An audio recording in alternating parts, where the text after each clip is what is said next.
Começa agora o Rede TV News, com Boris Casoy e Amanda Klein. Boa noite. Olá, boa noite. Chuva forte prejudica sexto dia de buscas por vítimas da tragédia em Brumadinho. Autoridades confirmam 99 mortos e 259 desaparecidos. Vamos direto a Minas Gerais com o repórter Rodrigo Cabral. Boa noite, Cabral.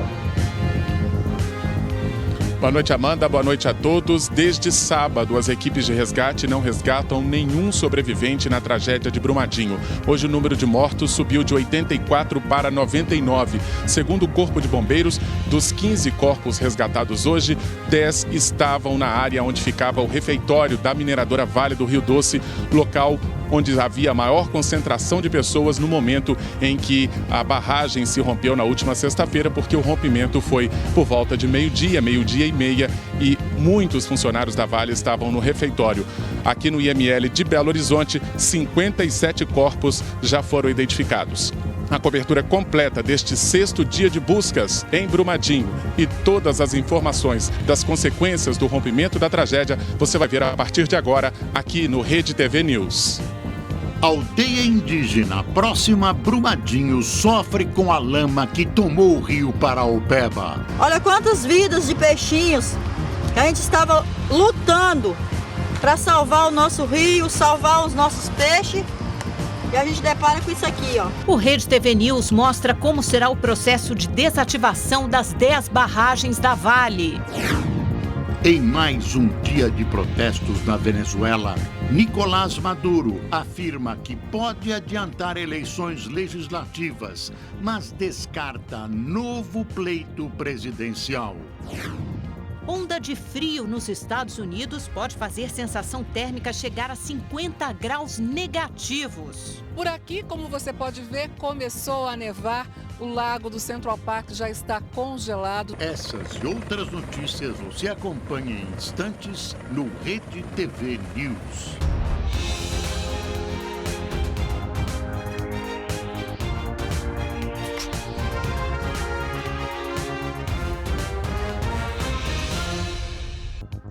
O presidente Jair Bolsonaro recebeu alta da unidade de terapia intensiva do Hospital Albert Einstein, em São Paulo.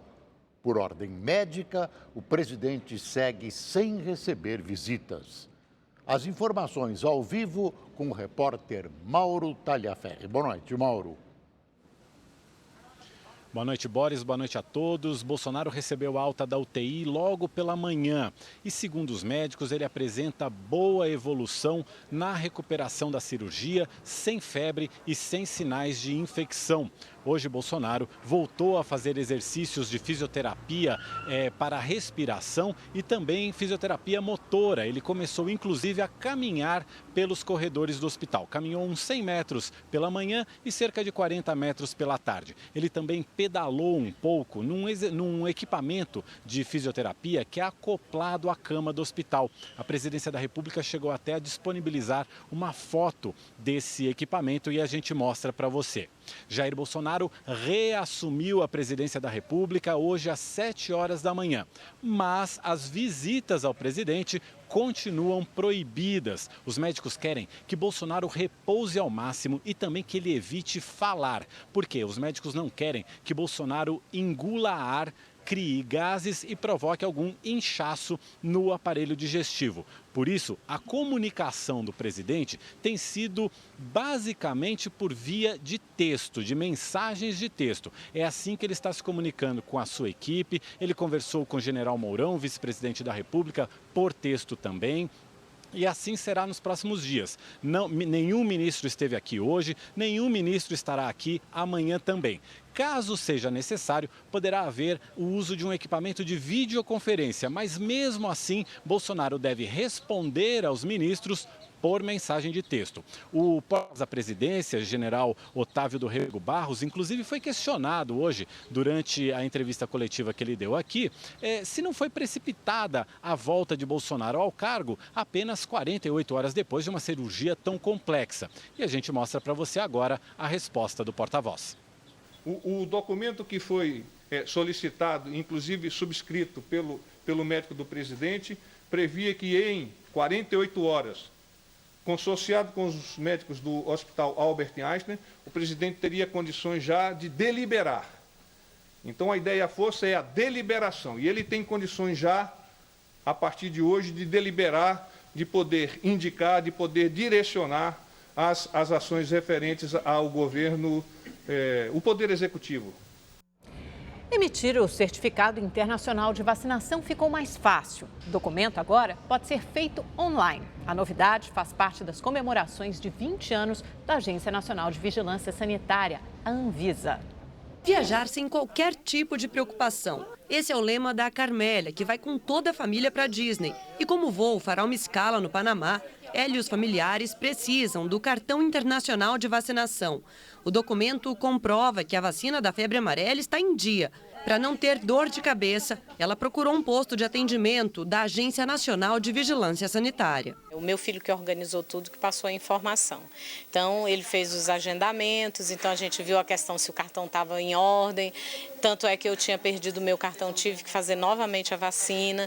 Aqui no posto da Anvisa, em Brasília, são produzidos cerca de 200 cartões de vacinação por dia, muitos deles de pessoas que nem sabiam da necessidade de ter o documento internacional em mãos, que é o caso do André, né? Você vai fazer uma viagem para Dubai e acabou descobrindo só agora que precisava ter o cartão. Exatamente. E aí? E aí fui correndo tomar a vacina, porque eu já nem sabia onde é que estava o meu cartão, e agendei a visita até aqui na Anvisa e vim pegar o certificado internacional, né? Mas se o cartão pudesse ser feito online, facilitaria? Com 100% de certeza, eu não viria aqui de jeito nenhum para fazer isso, se eu tivesse a oportunidade de fazer de forma digital da minha casa. Essa possibilidade agora é real. A Anvisa, em parceria com o Ministério da Economia, acaba de disponibilizar a opção para que o documento seja feito pela internet. Segundo a agência, o Brasil é o primeiro país a oferecer os serviços online gratuito de emissão do certificado internacional, que é exigido em mais de 100 países. Ele vai da sua própria casa poder encaminhar, fazer o seu cadastro na plataforma do governo, vai anexar os dados da vacina que ele tomou no posto de vacinação, ele vai anexar o seu documento e vai enviar para que os técnicos avaliem e, estando correto, os técnicos vão fazer a emissão. Além de facilitar a vida do cidadão, o novo método deve trazer uma economia anual, somada aos gastos dos cidadãos e do Estado, de 120 milhões de reais. A Anvisa, que acaba de completar 20 anos, é uma agência reguladora específica para avaliar a segurança, a eficácia e os padrões dos produtos de saúde que chegam ao mercado. É avaliada pelos pesquisadores da área de saúde como um marco na segurança sanitária do país. Logo no ano da criação, em 1999, a agência ampliou o acesso da população aos medicamentos genéricos. Em 2 anos, foram quase 150 registros concedidos.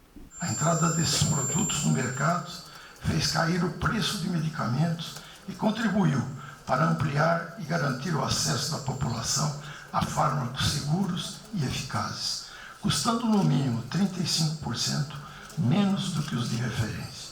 Destaque também na criação de regulamentos, que implantaram normas de qualidade em ambientes ambulatoriais, clínicas, consultórios, centros cirúrgicos e hospitais. Muitas das decisões foram tomadas após consultas públicas. Além disso, a qualidade e eficiência de diversos produtos são de responsabilidade da Agência Nacional de Vigilância Sanitária. Quero ressaltar a relevância da atuação da Anvisa na área econômica. Regulamos 22,7% do PIB brasileiro. Portanto, estamos falando não apenas de medicamentos e outros produtos médicos e serviços de saúde, mas também de alimentos, cosméticos, saneantes, derivados de tabaco, agrotóxicos, sangue e hemoderivados. A importância das ações desenvolvidas ganhou reconhecimento internacional. A Organização Pan-Americana da Saúde classifica a Anvisa como uma referência para a região. E a Organização Mundial da Saúde aprovou a pré-qualificação do Brasil para comercializar vacinas com a entidade. E não deve parar por aí. O foco da agência, neste momento, está na formulação de marcos regulatórios que respondam aos desafios da evolução técnico-científico. Recentemente, a Anvisa regulamentou a pesquisa clínica das terapias avançadas, que desenvolvam produtos baseados em células e genes. Não é só isso. Estamos todos os dias trabalhando para garantir, por meio da convergência e segurança regulatória, o desenvolvimento, criando emprego e renda para todos que vivem no país. O ex-presidente Lula desistiu de ir ao encontro de seus familiares após tomar conhecimento de que seu irmão já tinha sido sepultado. A autorização para que Lula viajasse a São Paulo foi dada minutos antes do enterro. O corpo de Vavá foi sepultado à 1 da tarde, como previsto. Poucos minutos antes, em Brasília, o presidente do Supremo Tribunal Federal, ministro Dias Toffoli, concedeu o habeas corpus para assegurar a Lula o direito de se encontrar exclusivamente com os seus familiares em uma unidade militar na região. Toffoli também autorizou que o corpo de Vavá fosse levado ao local, se essa fosse a decisão da família. Familiares e militantes do PT souberam da decisão do ministro Dias Toffoli minutos após o sepultamento. Para a presidente do partido, Gleisi Hoffmann, as condições impostas na decisão não foram suficientes para conseguir trazer o ex-presidente Lula até o velório do irmão. A justificativa ela é muito rasa, sem consistência. A decisão foi proferida quando o corpo já estava baixando a sepultura, o enterro já estava acontecendo. Então, nesse sentido, a decisão não tem mesmo como ser cumprida. Vavá, como era conhecido, Genival Inácio da Silva, morreu aos 79 anos em decorrência de um câncer no pulmão. Um grupo de acionistas minoritários da Vale pediu à Comissão de Valores Mobiliários, a CVM, vinculada ao Ministério da Fazenda, uma investigação da mineradora. O repórter Tony Vendramini tem mais informações. Boa noite, Tony. Boa noite, Amanda. Boa noite, Boris. Boa noite a todos que nos acompanham. Esse grupo de acionistas pede a abertura de um inquérito para saber se a Vale omitiu informações sobre eventuais riscos socioambientais dos empreendimentos no Pará, no Maranhão e em Minas Gerais. No documento protocolado junto à Comissão de Valores Mobiliários, os acionistas dizem que isso poderia configurar manipulação artificial dos preços das ações da mineradora, resultando em prática equitativa no mercado. A Vale ainda não se manifestou sobre o pedido. Ainda não se sabe quantos funcionários da Vale morreram na tragédia de Brumadinho, mas esse já é considerado o maior acidente de trabalho da história do Brasil. Vamos ver na reportagem. Apesar da esperança, a chance de encontrar algum funcionário da Vale desaparecido com vida é mínima. Mas somente após o Corpo de Bombeiros declarar o encerramento das buscas é que os familiares dos operários poderão entrar na justiça a partir da lista de desaparecidos. Em seguida, conseguir a certidão de óbito e pedir indenização. As famílias, quando procurarem seus advogados, devem entender o seguinte: qual é a expectativa de ganho que esse funcionário teria até a sua aposentadoria. Então você pega um salário, multiplica pelos meses ainda de trabalho na expectativa de trabalho dessas pessoas, incluindo fundo de garantia, 13º, férias. Então, a partir daí, essas famílias têm que pensar na indenização dessa forma. Os acidentes de trabalho de grandes proporções são comuns no Brasil. Ainda que seja o maior, o caso de Brumadinho não é isolado. E quase sempre, o pagamento das indenizações só acontece depois de muita espera. No segundo maior acidente, em 1971, também em Minas Gerais, 65 operários morreram no desabamento de um pavilhão de exposições da empresa Sergem, em Belo Horizonte. A indenização foi concedida em 2014, 41 anos depois. Na capital fluminense, durante a construção da ponte Rio-Niterói, 33 trabalhadores morreram nas obras. O rompimento da barragem do Fundão, que devastou Mariana em 2015, deixou 19 pessoas mortas. Quase 3 anos depois, a Samarco e o Ministério Público de Minas Gerais firmaram um acordo, mas até o momento ninguém recebeu as indenizações. Muitas das empresas no país não conseguem ter a sensibilidade social de resolução desse tipo de conflito. E me parece vital e importante que nesses processos isso seja levado em consideração. A gente espera e apela para as empresas, para o judiciário, para o governo federal, que realmente repense toda a sua política até hoje aventada junto a seus empregados. tenha certeza, não querer ou retardar a indenização ou as indenizações é pura malandragem. Olha, há empresas que se preocupam apenas em lucrar, porque seus diretores recebem poupudos bônus no fim do ano.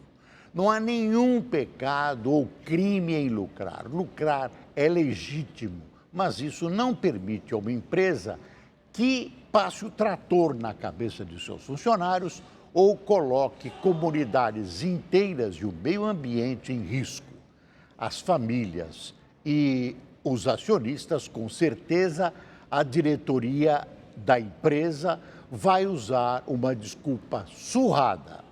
Somos inocentes. Nós não sabíamos de nada. Hora de conversar com o nosso comentarista de política, Reinaldo Azevedo. Reinaldo, segundo você, ontem a Vale fez a coisa certa, anunciou o descomissionamento, a eliminação de 10 barragens, no mesmo modelo dessas de Mariana, de Brumadinho, que são as mais arriscadas, as mais baratas, mas também as mais arriscadas, esse modelo a montante. Mas ainda há uma coisa de muito errado nisso tudo, né, Reinaldo? O que é? Sim. Boa noite, Amanda. Boa noite, Boris. Em primeiro lugar, vamos falar o que a Vale fez de correto. Desde o primeiro dia aqui, eu falei da necessidade, falei no rádio, falei no blog, de acabar com essas barragens, com o tal do alteamento a montante. Ficava parecendo conversa de maluco, né? Que é a elevação da barragem daquela forma em degraus. Eu andei lendo estudos e aos montes. Não se pode assegurar mais, não se pode garantir mais a segurança desse tipo de tecnologia. Ponto. Ela é sujeita a surpresas que não há instrumentos de medição capazes de oferir, né? Então, seria preciso acabar com elas. Defendi isso e tanto é assim que a Vale tomou essa decisão. Aliás, essa decisão foi tomada depois de Mariana. A Vale tinha 19 barragens por alteamento a montante e 9 já foram descomissionadas, já foram extintas. Havia 10, o plano seria mais longo. A Vale tomou a decisão correta. Vai baixar sua produção pelo período de 1 a 3 anos, não se sabe, em 10%, porque vai suspender a extração de ferro nas plantas em que há esse tipo de barragem, para extinguir essas barragens. Então, em Brumadinho mesmo, vai se suspender a produção de ferro. A Vale deixará de produzir 40 milhões de toneladas de ferro. Deixará de produzir 10 milhões de pelotas de ferro, que é um ferro mais fino que se usa na produção do aço. Não é? Vai gastar 5 bilhões só nesse processo, para extinguir essas barragens. E aí, veja que coisa. Não é? A Vale, que teve a maior queda da Bolsa Brasileira da história, perdeu 71 bilhões de valor de mercado em um único dia.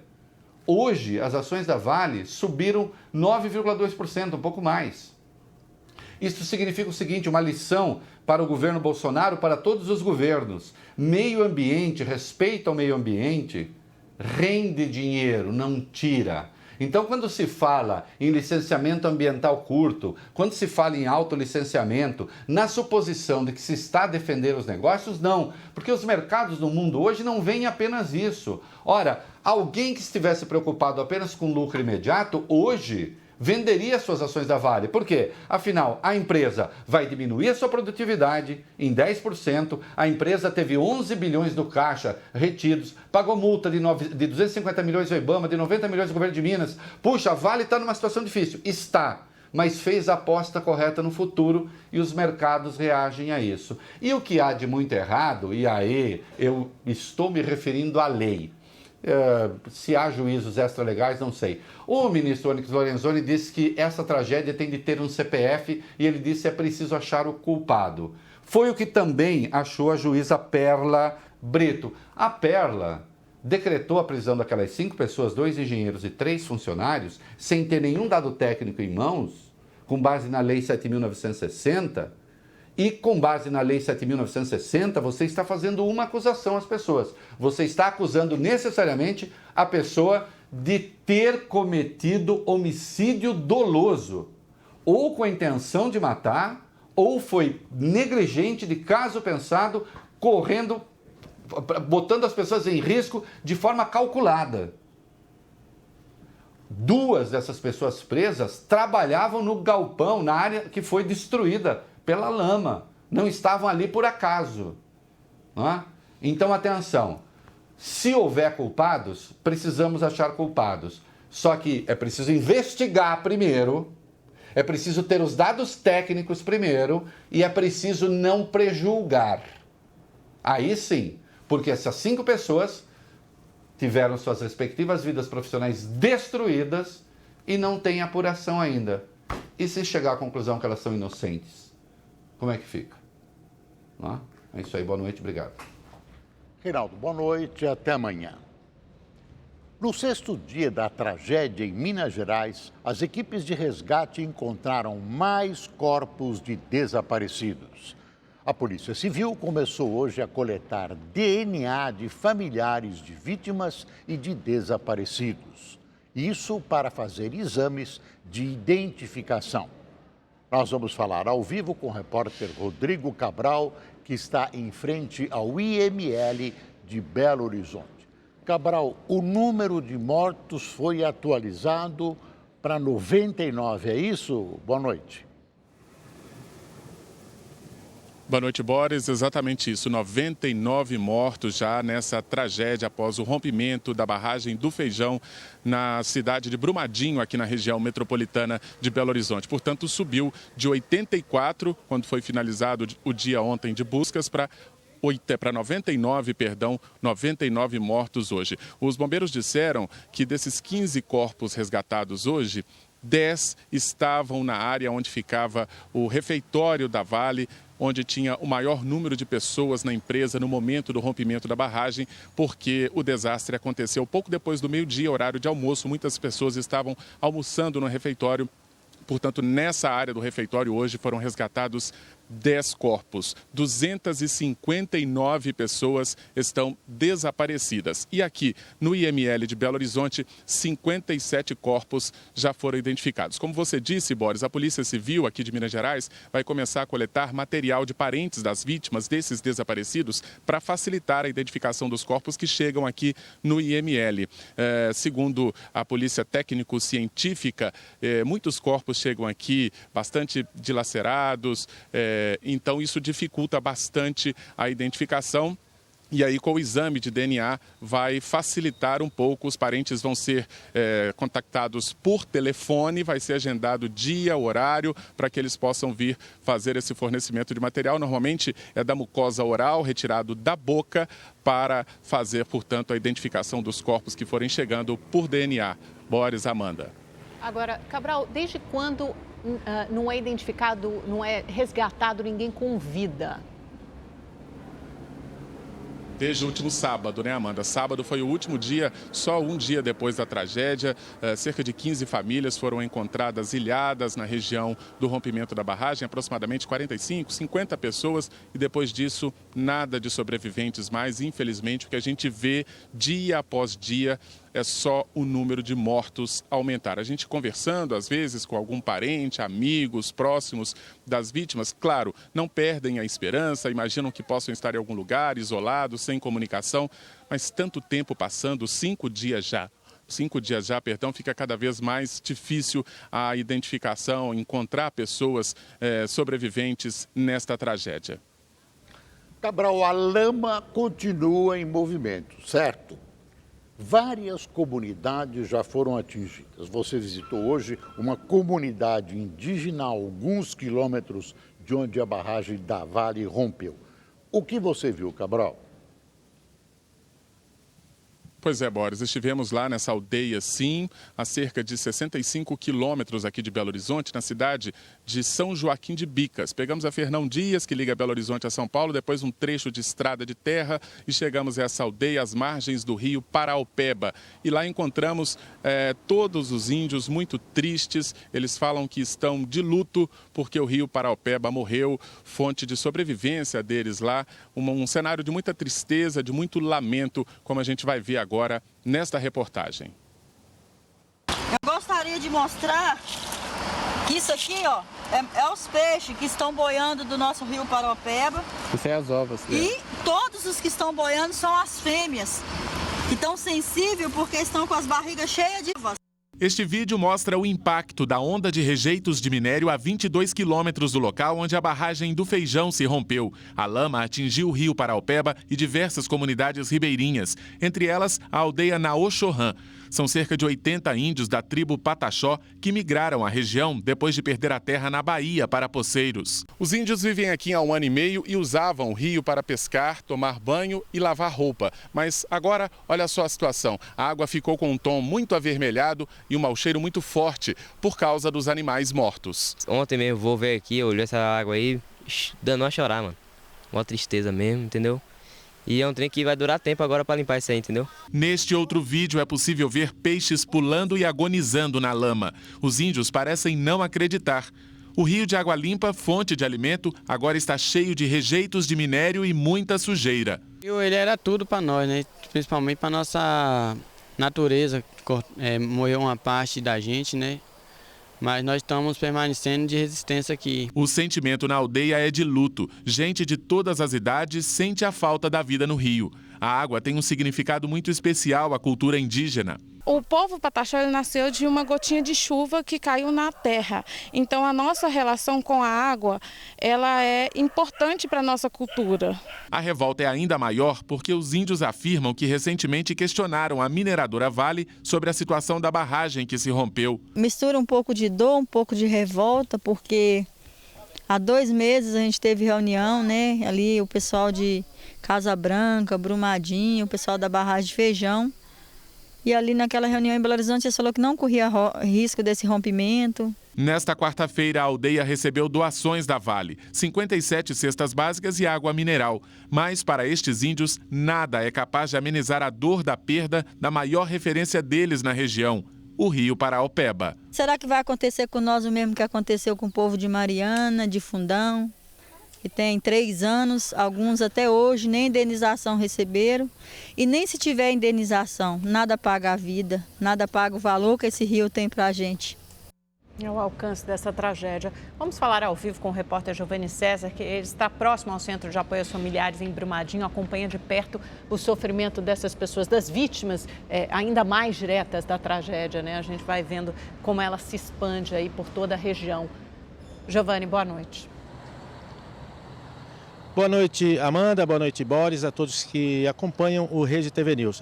Eu estive hoje lá, conversei com várias pessoas que têm gente na família que ainda é desaparecida. Fui também em Brumadinho conversar com a população, andei pelas ruas. Foi um dia assim... eu percebi essa tristeza naquela comunidade. Hoje foi distribuído o chip de telefone para que cada pessoa tenha para que a Vale tenha pelo menos uma referência na família para o trabalho de assistência a partir de agora e também para as autoridades terem esse telefone como uma referência. E amanhã, Amanda e Boris, vai ser um dia muito importante também aqui, porque vai ser o dia do cadastramento para que cada família que tenha algum desaparecido ou morto receba a doação da Vale de R$100 mil. Eu estou aqui com o Dr. Rômulo Carvalho, ele é defensor público e estava me falando que essa distribuição não vai ser tão simples assim. Dr. Rômulo, boa noite. Por que não vai ser tão simples? Quais são as dúvidas que podem surgir daqui para frente? Inicialmente, dar uma boa noite, agradecer a oportunidade da Defensoria Pública estar explicando isso aqui para todo mundo. A partir de amanhã começa uma nova fase. É a fase que as pessoas vão procurar essa doação que foi prometida e a forma de recebimento ela já está suscitando muitas dúvidas. Que dúvidas? Nos últimos dias a Defensoria Pública já foi indagada, por exemplo, aquele que está em união estável, mas essa união estável não está comprovada no papel, aquele que porventura não está com a documentação ou que a documentação foi atingida pelo desastre. Então a Defensoria Pública vai instalar aqui, a partir de amanhã, quase que um centro de mediação para receber esses conflitos e mediar eventuais problemas, às vezes até dentro das famílias, para que essa doação possa ser recebida da melhor forma. As pessoas estão emocionalmente muito abaladas e elas precisam desse suporte jurídico. A gente tem sido indagado também muito sobre a segurança de assinar, se as pessoas devem ou não receber isso e quais as consequências jurídicas que esse recebimento vai acarretar. Então a Defensoria Pública quer ser aqui uma mediadora segura, uma mediadora em que as pessoas podem confiar. Agora, doutor Rômulo, a família que receber essa doação, o vínculo dela com a Vale como uma empresa que está reconhecendo a culpa, não fica muito claro a partir daí? Eu acho que em relação à Vale, ela... Confissão de culpa, eu digo. A Vale já chamou para ela essa responsabilidade, né? Aqui na Estação do Conhecimento tem sido feito o cadastramento, são muitos funcionários que foram vítimas desse desastre, então a Defensoria Pública está aqui justamente para orientar e fazer com que essas pessoas recebam isso da melhor forma possível, e inclusive auxiliando com qualquer tipo de questionamento que as pessoas possam vir a ter. Ok, doutor Rômulo, muito obrigado, uma boa noite para o senhor.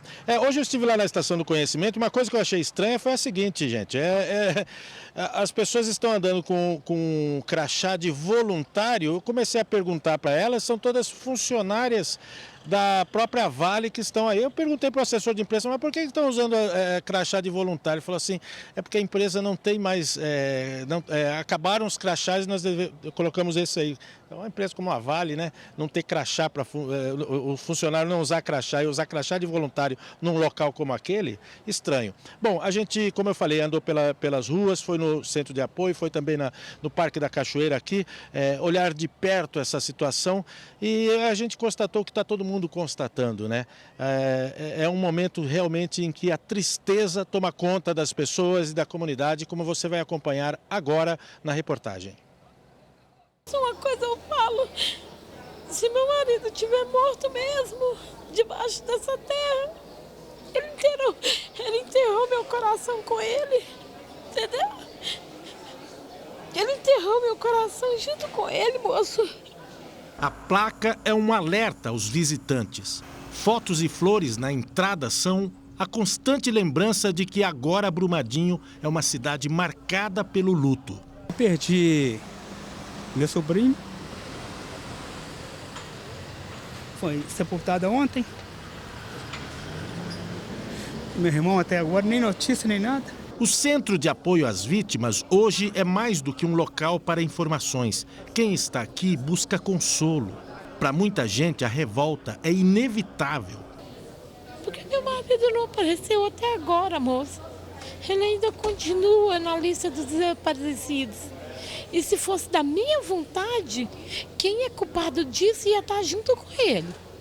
Ia estar lá debaixo, onde que estiver. A lembrança serviria para acalmar a angústia. Quantos anos de casado? 9 anos. Tem filho? Não, infelizmente não. Pelo menos se ele tivesse deixado um pedacinho dele comigo, sabe? Infelizmente não deixou. Não deixou. Este é o lugar mais movimentado da cidade, o velório municipal. De sábado para cá, Brumadinho já enterrou 11 corpos e o cemitério agora aguarda a chegada de mais 2. São 13 ao todo, mas a população toda sabe. Com a localização e a identificação dos corpos, esse número, infelizmente, vai aumentar. Tem muita gente passando por isso. O Brumadinho inteiro está sofrendo. Inteiro, de cada família tem um membro lá. Os locais mais próximos da lama estão bloqueados. Para evitar saques, a polícia montou guarda em pontos estratégicos da zona rural. Voluntários distribuem água e comida. Está indo para onde esses donativos? Esse material está indo para o cemitério, são 3 cemitérios aqui na cidade, a gente está levando para o pessoal que está lá, está trabalhando, está apoiando. Numa tentativa de retomar a rotina, o comércio abriu as portas, mas o cliente não apareceu. Nas ruas, quase todo mundo tem alguém entre os desaparecidos e mortos. A maioria já são todos conhecidos, amigos, né? Principalmente a minha esposa também perdeu um primo lá na lama, não encontrou ele ainda. Esta professora perdeu vários alunos na lama da Vale e hoje passa por uma das piores dores. Ela se despediu do filho André. E quantos trabalhadores, quantas mães estão ali debaixo daquela terra, quantos pais, os jovens, nós perdemos os jovens de Brumadinho, a maioria, meninos, né, estudados. Meu filho acabou de formar aí, ó, acabei de sepultar meu filho de 34 anos, deixando um filhinho aí de 4 anos para nós criarmos, né? Brumadinho vive agora um drama que talvez nem o tempo ajude a cicatrizar. Perdemos, simplesmente perdemos. Agora Brumadinho jamais vai ser o mesmo, porque a natureza com o tempo ela vai se recompor. Mas uma vida não, as vidas, né, não vão voltar mais. Um vídeo que circula nas redes sociais mostra a fuga desesperada de funcionários da Vale e trabalhadores locais no exato momento do rompimento da barragem. Misericórdia, meu Deus do céu. Ô, meu pai. A poeira que tomou conta do céu e o barulho da lama inundando Brumadinho alertou esses homens para o pior. Nossa, amigo. O homem que grava o vídeo corre para se salvar, assim como todos ao seu redor. A poeira, que antes estava longe, invade as ruas. O homem desesperado relata o que vê, mas não parece acreditar no que acaba de acontecer. Nossa Senhora, caiu tudo. O que é isso? Uma caminhonete aparece e alguns homens sobem na caçamba para escapar com vida. O que grava o vídeo não consegue subir no automóvel e corre sem parar. A filmagem termina aí. Não há informação se o homem está entre os sobreviventes. A Vale anunciou ontem que vai eliminar as barragens semelhantes às que cederam em Mariana e Brumadinho. Mas o método de desativação, chamado de descomissionamento, não acaba com a lama de rejeitos. Ela apenas dá outro destino aos resíduos. 3 anos. Esse é o tempo que a Vale deve levar para concluir o processo de descomissionamento das barragens. Uma operação avaliada em 5 bilhões de reais, segundo a própria empresa. Além da barragem do Córrego do Feijão, que rompeu em Brumadinho, a mineradora promete desativar outras 9 barragens, localizadas nas unidades de Jangada, Fábrica, Segredo, João Pereira e Alto Bandeira, no Complexo Paraupebas. E Abóboras, Vargem Grande, Capitão do Mato e Tamanduá, no Complexo Vargem Grande, todas em Minas Gerais. As 10 barragens de alteamento a montante da Vale já estariam inativas, ou seja, sem receber mais nenhum tipo de rejeito. Com o processo de descomissionamento, elas até podem ser devolvidas para o meio ambiente, mas para a engenharia civil, esses terrenos ainda precisam ser permanentemente monitorados. Isso porque, com o descomissionamento, os rejeitos passam a ser descartados de outra forma, mas não deixam de existir. No método do esvaziamento, por exemplo, a lama de rejeitos é drenada da barragem. Depois, levada para centros de tratamento, onde os resíduos são separados em 3 partes. Uma parcela do material é reaproveitada, a água é escoada para barragens ou rios e o resíduo sólido é encaminhado para outra barragem ou depósito seco.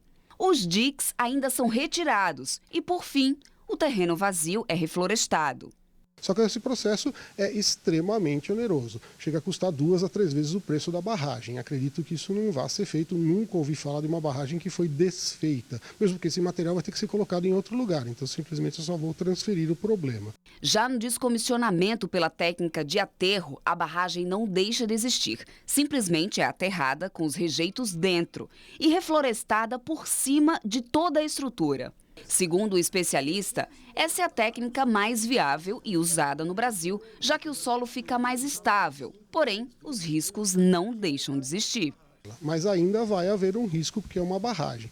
O risco que existe é o risco de escorregamento similar a uma superfície que seja inclinada e natural com terra. Existem corridas de terra naturais que aconteceram já em Angra dos Reis, aconteceram em Petrópolis, em Teresópolis. E é o fenômeno que acontece quando uma barragem dessa se desfaz. A terra corre, criando um mar literalmente de lama. Essa é uma decisão que veio tarde, depois de 2 catástrofes com perdas de vidas humanas e prejuízos para o meio ambiente. A Vale não conseguirá jamais apagar esses 2 crimes de sua história. É bom vigiar muito bem essa empresa, que agora resolveu ficar boazinha, porque há vítimas ainda de Mariana que não viram a cor do dinheiro das indenizações. Isso já faz 3 anos.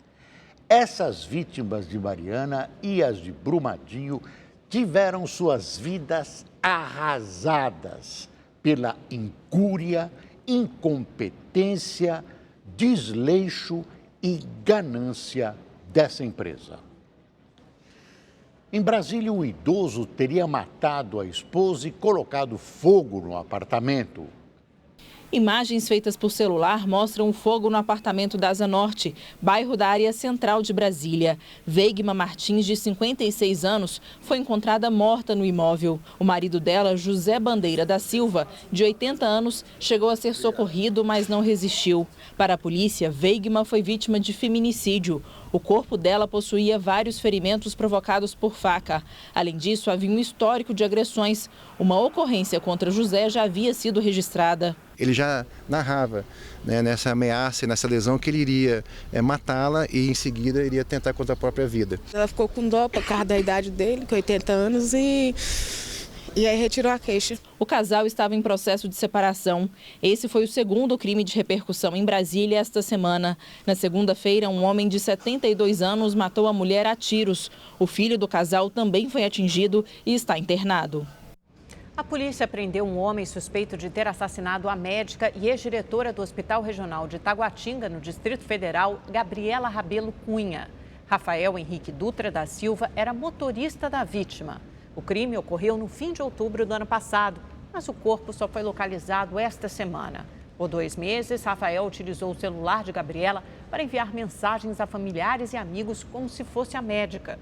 Nos 2 meses em que se passou por ela, o motorista movimentou cerca de R$200 mil da conta bancária da vítima. O médico Denis Furtado, conhecido como Dr. Bumbum, pode deixar a prisão a qualquer momento. O Tribunal de Justiça do Rio de Janeiro determinou hoje que ele seja solto. Os desembargadores da 7ª Câmara Criminal aceitaram o pedido de habeas corpus da defesa. Eles determinaram que a prisão do médico seja substituída por medidas cautelares, como ficar em casa à noite, nos dias de folga e não deixar o estado enquanto durar a investigação. Dr. Bumbum foi preso em julho do ano passado, acusado da morte da bancária Lilian Calisto, após um procedimento estético realizado por ele no apartamento em que vivia, na Barra da Tijuca. Também no Rio, a Polícia Civil busca por Vinícius Fará, ex-presidente do Detran estadual e deputado federal eleito pelo MDB. Ele é alvo de uma operação deflagrada nesta manhã, que prendeu uma pessoa com armas e R$34 mil. A investigação apontou que Vinícius é dono de várias empresas na cidade de Três Rios, no sul fluminense, inclusive franquias de fast food comandadas por laranjas, que seriam usadas para lavar dinheiro de um esquema de corrupção no órgão de trânsito. No Ceará, os criminosos voltaram a atacar. Um ônibus foi incendiado ontem à noite na periferia de Fortaleza. Segundo testemunhas, 4 homens colocaram fogo no veículo e fugiram a pé. O ônibus ficou destruído, mas ninguém se feriu. Desde o último domingo, nenhum ataque tinha sido registrado. A onda de violência no estado começou no dia 2 de janeiro e 461 pessoas foram presas até agora. Em mais um dia de protestos na Venezuela, Nicolás Maduro afirmou que pode até adiantar as eleições legislativas, mas descartou um novo pleito presidencial. Veja na reportagem de Luciana Tadeu. Com bandeiras, cartazes e alto-falantes, manifestantes saíram às ruas de várias cidades. Em Caracas, grupos caminharam pedindo a saída de Nicolás Maduro. O ato foi convocado pelo líder da oposição, Juan Guaidó, uma semana após se autodeclarar presidente interino do país. Em resposta às críticas à sua permanência no poder, Maduro visitou as Forças Armadas e acusou um grupo de desertores militares de conspirar contra o governo na Colômbia. Acuado pela pressão internacional, Maduro disse estar disposto a conversar com a oposição e a adiantar as eleições legislativas, mas descartou um novo pleito presidencial. Em meio à crise, o chavista segue contando com o apoio de países como a Rússia para seguir comandando a Venezuela. A chegada de um avião comercial russo a Caracas nesta semana gerou especulações sobre interferências de Moscou no país. O cerco contra opositores continua. Na noite de ontem, o Tribunal Supremo de Justiça proibiu que Guaidó deixe o país e determinou o congelamento de suas contas. Luciana Tadeu, de Buenos Aires, para o Rede TV News. O quadro é muito grave e há quem ache que pode levar a uma guerra civil sangrenta. O vice-presidente do Brasil, Hamilton Mourão, disse hoje que acredita que a chegada do avião russo à Venezuela é o prenúncio, segundo o nosso vice-presidente, de que Maduro se prepara para deixar o país. Fica difícil, quase impossível, governar a Venezuela com o sufoco de ficar sem o dinheiro do petróleo e com tantos países condenando o regime. Os americanos enfrentam a onda de frio mais intensa das últimas décadas. Em Chicago, a sensação térmica pode passar dos 50 graus negativos. Quem mostra é a correspondente Luciana Camargo. Mesmo para os mais resistentes, a onda de frio que atinge o meio-oeste dos Estados Unidos está difícil de encarar. A massa de ar congelante, conhecida como vórtice polar, é a mais intensa das últimas décadas. Muitas cidades já declararam situação de emergência por causa do frio extremo. Em Chicago, os termômetros registraram hoje 22 graus abaixo de zero. Amanhã, a sensação térmica pode ultrapassar os 50 graus negativos, mais frio do que no Monte Everest ou na Antártica. Segundo o Serviço Nacional de Meteorologia, nestas condições é possível se congelar ao ar livre em menos de 10 minutos. Na metade do tempo, aparecem queimaduras na pele. Com pelo menos 5 mortes relacionadas às baixas temperaturas, autoridades pedem que a população evite sair de casa. Escolas, museus e escritórios públicos estão fechados. Funcionários dos Correios não estão trabalhando. Mais de 2.000 voos foram cancelados em todo o país. Para manter o tráfego ferroviário básico na região de Chicago, a concessionária responsável usa aquecedores para impedir que os trilhos congelem. Eles são uma grade de gás gigante que mantém o movimento dos trens em dias como este. Por aqui, como você pode ver, começou a nevar. O lago do Central Park já está congelado. Durante todo o dia, os termômetros ficaram abaixo de 0 grau e para a madrugada, a previsão é de menos 14. Luciana Camargo, de Nova York, para o Rede TV News. A Lu congelando e nós aqui derretendo, né, Gabi? Hoje Gabi, ainda choveu em São Paulo, uma chuva que não estava prevista e em Brumadinho aconteceu a mesma coisa. Isso mesmo, Amanda. Boa noite para vocês, boa noite aí para todo mundo. Olha, a chuva chegou aí de surpresa na capital paulista. A gente vai ver imagens aí, ela veio acompanhada de granizo e também de muita ventania. Os ventos aí chegaram a 100 km por hora, com isso várias árvores caíram pela capital paulista. Um posto de combustíveis aí veio abaixo na região de Guarulhos e no aeroporto do Campo de Marte, na zona norte de São Paulo, olha só, o hangar despencou sobre esses aviões, um prejuízo enorme, um susto danado para as pessoas que estavam ali. Bom, o que provocou essa chuvarada toda, tanto aqui em São Paulo como lá em Brumadinho, né, o local da tragédia, foi o calor. Esquentou tanto que com isso acelerou o processo aí de evaporação e aí formou aí muitas nuvens carregadas, por isso depois aí de muito sol, calor, a chuva veio aí em São Paulo e também em Brumadinho. Amanhã, gente, não vai ser muito diferente não. Muito sol, calor e pancadas de chuva em grande parte do Brasil. É a chuva típica de verão que vem mais para o finalzinho da tarde. Ela vem a qualquer hora e mais intensa entre o Ceará, Piauí e Maranhão, nos estados do norte. No sul do Brasil, tempo bastante carregado, nublado, chove o dia todo nas áreas que fazem fronteira aqui com o Uruguai. Bom, e continua quente amanhã, viu? Em Porto Alegre, muito sol, calorão de 38 graus.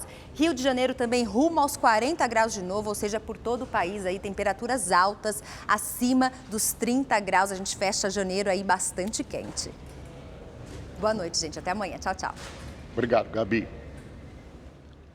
E nós vamos voltar a falar com o repórter Rodrigo Cabral, em Minas Gerais. Cabral, a ONU pediu que se priorize a avaliação da segurança das barragens existentes no Brasil para que Mariana e Brumadinho não se repitam. Agora me diga uma coisa, Cabral, o número de fiscais disponíveis é suficiente para essa enorme investigação? Pois é, Boris, infelizmente tudo indica que não. Segundo a Agência Nacional de Mineração, há apenas 35 fiscais no país capacitados para fiscalizar, para atuar nas 790 barragens semelhantes à barragem do Feijão, em Brumadinho, semelhantes à barragem de Fundão, em Mariana, barragens que se romperam, provocando grandes tragédias aqui em Minas Gerais. Quer dizer, pouquíssimos fiscais para centenas de barragens que têm um potencial de altíssimo risco para a população, para prejuízos sociais, econômicos, ambientais, impactos como que a gente viu em Mariana, como que a gente está vendo em Brumadinho. Boris. O Cabral, e também existe uma preocupação quanto ao futuro do Instituto Inhotim, que é o maior museu a céu aberto do Brasil, o maior ou um dos maiores do mundo, e por enquanto desistiu de abrir as portas, fica aí na região. Como é que fica o futuro do Instituto Inhotim? Pois é, Amanda, o futuro próximo agora é incerto, né? O Instituto Inhotim, que é o maior centro de arte a céu aberto da América Latina, cartão postal, sem dúvida alguma, de Brumadinho, recebe visitantes, turistas do mundo inteiro, não foi atingido pela onda de rejeitos de minério, mas está com as portas fechadas desde o último sábado, assim que foi divulgada a informação do rompimento da barragem.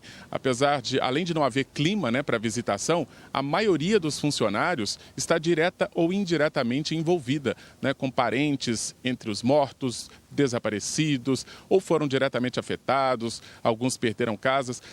Todo mundo tem ali algum envolvimento direto ou indireto com essa tragédia. Portanto, havia uma expectativa de reabertura na última segunda-feira, não foi confirmada, aí depois disseram que poderia reabrir na próxima sexta-feira, dia 1º de fevereiro, também não vai ser reaberto mais. Fica essa expectativa de quando o Museu do Inhotim vai ser reaberto ao público. Cabral, obrigado, boa noite.